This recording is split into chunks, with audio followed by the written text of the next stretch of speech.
Hi, welcome to my channel. I'm Gina.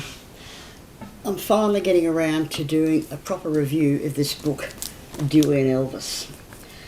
It's a very, how can I say, important book in the history of rock and roll, indeed history of the 50s in America and the rest of the world when it comes to music.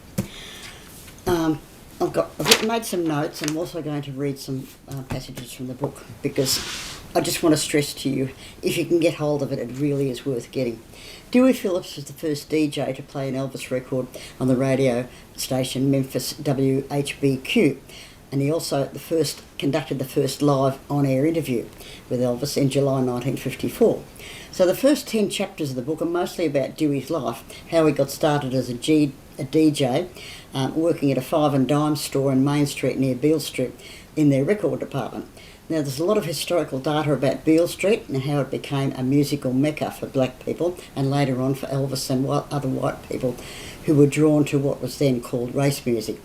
Shops like Lansky's, the clothing store I mentioned, and singers like B.B. King and Rufus Thomas have contributed a lot of stories about that era.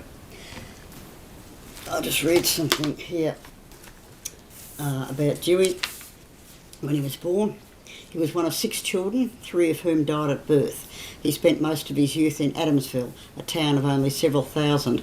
He was born on May the 13th, 1926 in Crump, Tennessee, about 4 miles away. He had 2 sisters, and they say that he loved his mother and was closer to her than to his father or to them. Betty recalls her brother's unusual devotion. To Dewey, my mother was like a god. My mother comes first. My mother was number 1 in Dewey's book. When her brother started working in Memphis, he would bring his paycheck home every week and give it to her. As you're going through the book, you'll see that there's so many things, ways that Dewey and Elvis were alike, even though there was under 26, 9 years age difference. Dewey was 9 years older than Elvis. He started at WHBQ in 1949 on the Red Hot and Blue radio show. He became very popular very quickly because of his wild antics on and off the radio. Sam Phillips started Memphis Recording Service in October 1949, but didn't set up the Sun label until 1952. This is when he teamed up with Dewey to promote the black artists he was recording on his radio show, and they became lifelong friends. George Klein, Elvis's friend from school, was around in those days too, and it adds a lot of anecdotes to the book. So, chapter 10 starts off with text about the music that was being played in the early 50s, and this is the chapter that is where Elvis starts to get mentioned a lot. Chapter 11 details the first days of Elvis's connection with Sam and Dewey, and how Elvis got to Beale Street before he became famous. Chapter 12 goes into the friendship that developed between Elvis, Dewey and George Klein, which remained until Dewey died in 1968 at 42 years old. He spent a lot of time with Elvis's family at Audubon Drive and then at Graceland up to around 1958 when he lost his job at WHBQ and Elvis went into the army. Now Dewey had 2 serious car accidents after which he took painkillers for the rest of his life. And the last part of the book is probably more about, a lot about that, how Dewey virtually descended into hell because of his reliance on painkillers. Let me see. He was fired from Red Hot and Blue. The heady flight to celebrity disintegrated into a bewildering disarray of liquor and pills. Dewey's decline went on for about 10 full years, and in the end he was, in a much more exaggerated way, like Elvis, all but a parody of himself, a pathetic caricature and a tragic stupor. Certainly the only callous cynic would fail to sympathise with what seems to have been a desperate effort to ease the near-constant pain in his left leg caused by 2 nasty car accidents, one in 1950 and the other in 1952. It's equally obvious, though, that he had a problem with alcohol even before the pills. Many suspect that alcohol contributed to both Dewey's accidents. Either way, it was a sad ending for the man who made an incalculable contribution to the Memphis and the Mid-South music scene. Let's see where I go on. Okay. Then I go on to page 3. Okay. Dewey's drug addiction at the end invites an almost melodramatic comparison with Elvis's substance abuse problem. The similarities are striking. Both men were celebrities who abused drugs, had easy access to them, and had virtually no one around to say no. Both were superstars whose shortcomings were at best often tolerated. At worst, and on many occasions, both were coddled and pampered like spoiled children. Close friends often found it difficult to refuse the requests of either man. Without condoning their actions, it's easy to view people like Dewey and Elvis as tragic figures who should be pitied rather than scorned.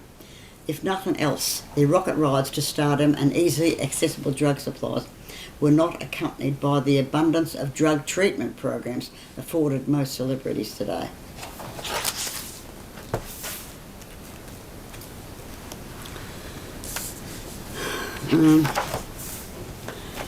Okay. As I said, they were close friends, but Elvis had to, after he came out of the army and before Dewey died, Elvis had to push him away a bit because Dewey was in such a bad state with the alcohol and drugs that he became an embarrassment to people. He would turn up at the gates of Graceland and walk in and make a fool of himself and just act bad, no matter who was there. The 214, we see.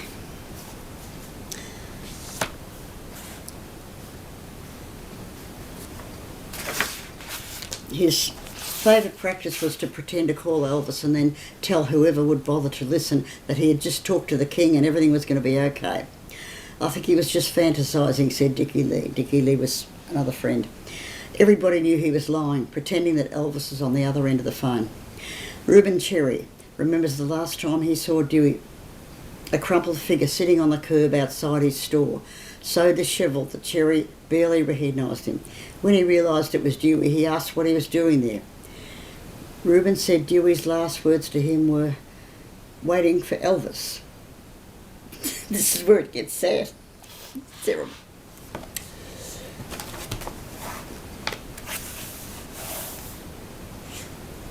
By the end, he seemed to have forgotten almost everything. He had difficulty in separating himself from his old DJ role, now extended to an inability to separate reality from fantasy. It's hard to determine whether his frequent references to Elvis's imminent appearance were hallucinations or whether Dewey actually believed that Elvis was about to appear in the next instant. In time, he not only called everyone Elvis, man or woman, but began to refer to himself that way. Jerry Wexler had recalled the following Dewey babble in one of their last conversations. "Elvis," he'd told me on the phone. "This is Elvis. Elvis is coming to New York." So sad. So, Elvis obviously had meant the world to Dewey. After he died, the media solicited reactions from all those who had been on the cutting edge of the rock and roll revolution, and it was mostly a clarion cry of praise for Dewey. Each superstar carefully acknowledged the importance of the man who had played the key role in the early development of their careers. You've got to remember too, there's Johnny Cash, Roy Orbison, Jerry Lee Lewis, a lot of people that Dewey put on the map through his radio stations in the early 50s. Elvis was quick to recall a famous night Dewey played the first record. "We were very good friends," Elvis said, "and I have always appreciated everything he did for me in helping me in my career in the early days. I am awfully hurt."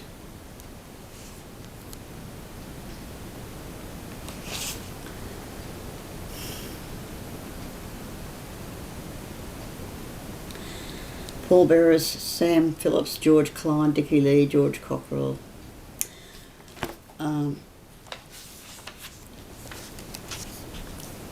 Elvis sent word by a friend to go to the funeral that he wanted to come to Dewey's funeral, but anticipating the frenzy that always occurred when he appeared anywhere, he would not do so if the family thought that would create too much confusion.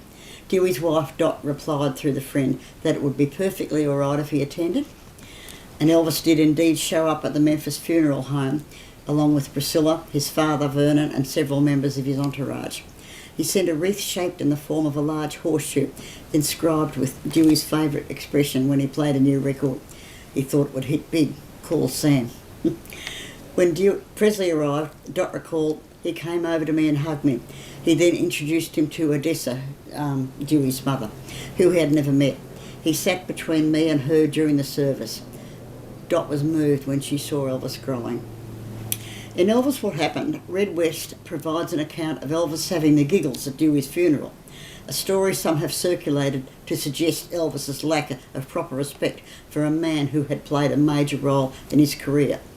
Like all Elvis stories, this has expanded over the years, especially by unkind critics who know that relations between Elvis and Dewey were strained at the end. Family members strongly reject West's interpretation and are quick to set the record straight. Once Elvis arrived, there was legitimate fear that he might be mobbed, so he and his entourage were put in a small room at the funeral home, set off to celebrate them and the immediate family and close friends from others. Once the service was over, a curtain was drawn. Elvis and the family, along with other loved ones, sat around and told stories about Dewey, which no doubt brought about an occasional howl of laughter. Elvis was not being nasty, he meant no disrespect, said Randy Phillips, Dewey's son, emphasising that the atmosphere at the funeral was courteous and refined. They got talking about the old times, the fun times, Randy had. Things Daddy and Elvis used to do, and they got laughing about it. After a while, we're all laughing a little about the crazy things they did in the early days. Dot feels so strongly about Elvis's appearance at the funeral, and said that if anything untoward did happen, she didn't know about it. That was the biggest lie I was ever told, she said, referring to West's book. If I had ever heard anything respectful, I wouldn't have let it go on in the first place. I would have said something there then or said later. Anyway, she doesn't believe that Elvis would have said anything bad. He came to pay his respects. I was just pleased he came, and I'm sure that really would have pleased Dewey that he came. Dot had always considered Elvis to be very polite. He was always so appreciative of how much good Dewey had done him. I don't think that ever changed. Although Elvis and Dewey lost almost all contact toward the end, Dot had nothing but the highest respect for him. Elvis never lost touch. He helped me when I needed help, and I didn't have to ask him. He found out and just knew. He was a good friend, and I feel fortunate in knowing him.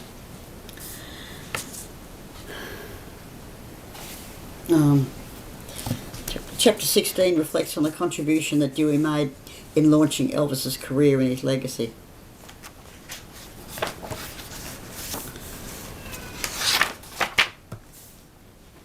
Yeah. Sorry about the cat now in the background, can't do much about it.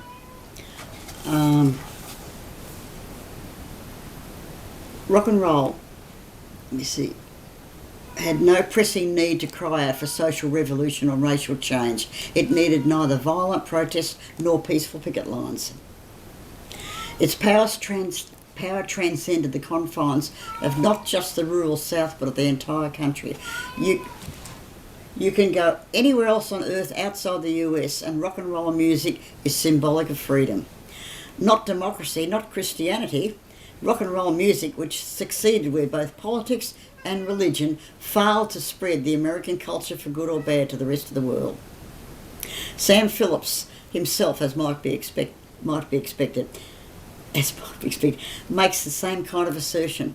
Rock and roll has done more to bring the world together than any one single thing that I know of. And so it goes on. Now the last chapter is an epilogue. Where are we?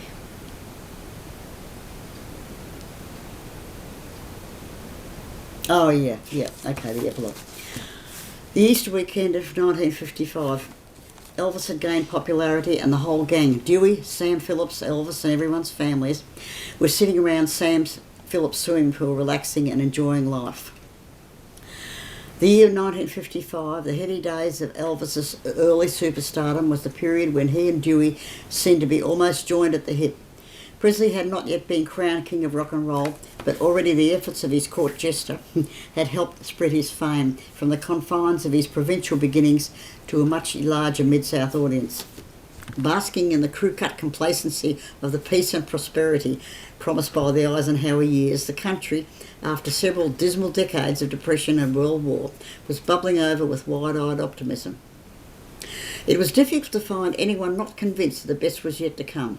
It would be years before his claim to the title of the king was uncontested, but already Elvis was at least a prince, no doubt aware that the most exciting part of his early fame was in the pursuit itself.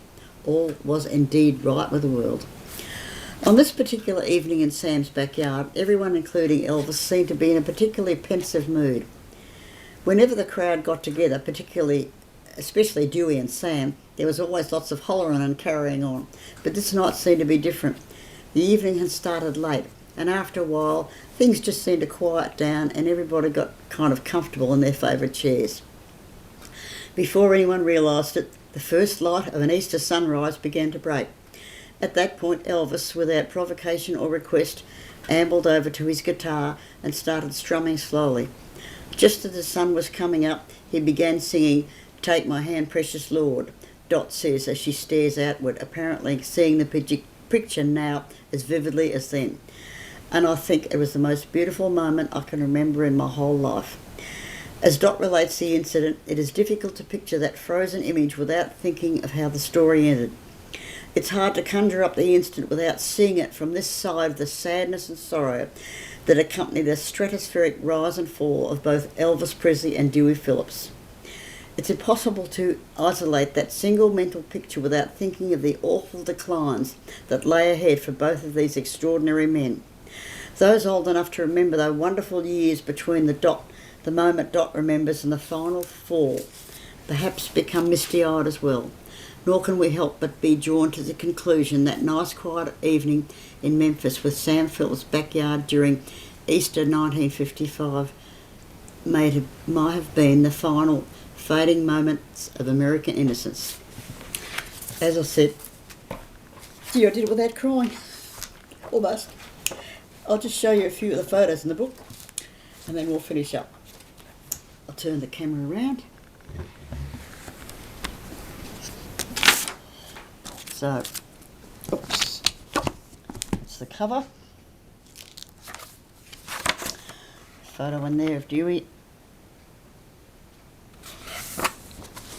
Flip over to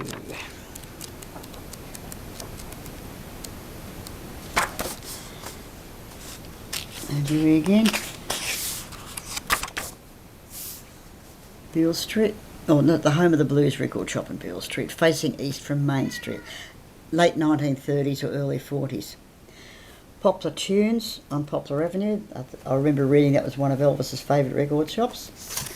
There's Sam Phillips, Sun Studios. Dewey, Wink Martindale and Elvis at Wink's dance party. Dewey recovering from his second automobile accident, broadcast from the Kennedy Veterans Hospital in Memphis. There. Dewey, let me see, Harry in an ape mask and Dewey over there, frightening guest star Jane Russell. Cavorting with Harry Fritzius, who appeared with Dewey on the Pop Shop television show. Right, don't know those names. Another one, Dewey in his studio. The Holy Grail of Rock and Roll, Elvis's first record. And there's another little bunch of photos over here. Where are we? Must have missed them.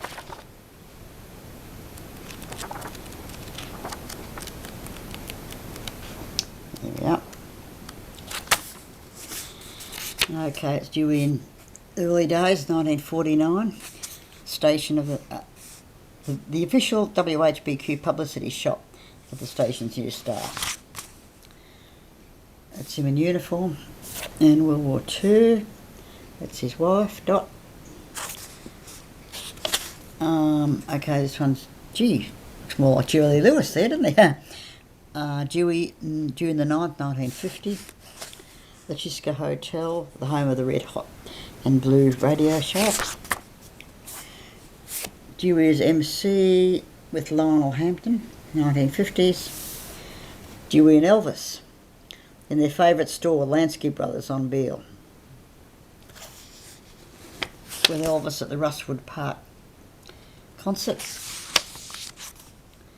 Dewey, Elvis and Joe Coogee, whoever he is, at Popular Pop Tunes. Dewey, Elvis and Judy Craner, the Memphis State College yearbook editor, trying to obtain university status. George Klein with Elvis. And Dewey backstage with Patty Page.